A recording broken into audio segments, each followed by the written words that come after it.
కృష్ణానది యాజమాన్య బోర్డు అత్యవసరంగా ఏర్పాటు చేసిన సమావేశం అసంపూర్తిగా ముగిసింది.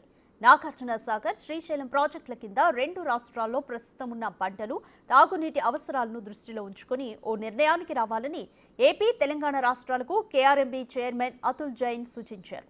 ప్రస్తుత నీటి సంవత్సరంలో మిగిలిన కాలానికి తెలంగాణ, ఏపీ రాష్ట్రాలకు నీటి వాటాలపై చర్చించేందుకు ప్రత్యేక సమావేశాన్ని హైదరాబాద్ జలసౌధలో ఏర్పాటు చేశారు. AP engineer in chief Venkateswararao, Telangana నీటిపారుదల శాఖ ముఖ్య కార్యదర్శి రాహుల్ బొజ్జాతో బోర్డు చైర్మన్ సమావేశానికి హాజరయ్యారు.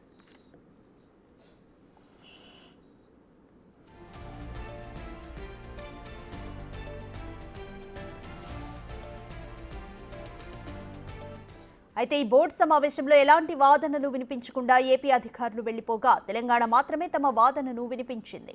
దాంతో ఇరు రాష్ట్రాల చీఫ్ ఇంజనీర్లు ఇవాళ సమావేశం కానున్నారు. చీఫ్ ఇంజనీర్ల సమావేశం అనంతరం రేపు బోర్డు ముందు ఇరు రాష్ట్రాల అధికారులు మరోసారి భేటీ కానున్నారు. ఆ తర్వాత నీటి విడుదల విషయమై నిర్ణయం తీసుకునే అవకాశం ఉంది.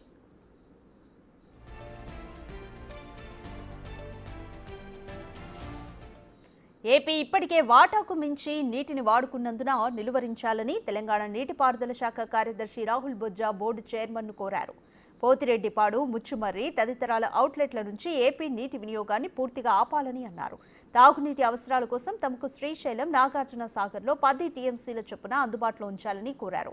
సముద్రంలోకి వృధాగా పోయే వరద నీటిని తాము వినియోగించుకున్నామని పరిగణలోకి తీసుకోరాదని ఏపీ ఈఎన్సీ అన్నారు.